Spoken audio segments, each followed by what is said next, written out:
যাকে দেখে আমি হয়ে উঠেছিলাম জোনাকি থেকে জ্যোৎস্না, যার প্রেম পাওয়ার জন্য পৃথিবীর প্রেমে পড়া হলো না, জগৎকুল নাম দিল তার প্রেমিকা।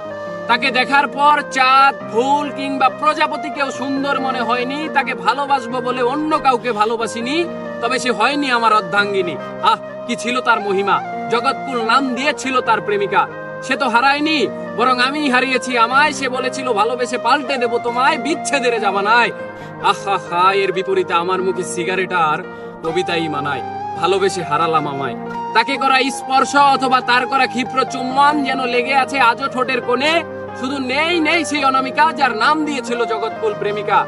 আমি শুনেছিলাম এ পৃথিবীর মানুষেরা চাইলে সবকিছুই হতে পারে, তাই আমি চাঁদ, সূর্য, মহাবিশ্ব চাইনি হতে, শুধু চেয়েছিলাম এক জনম তোমায় ভালোবেসে যেতে।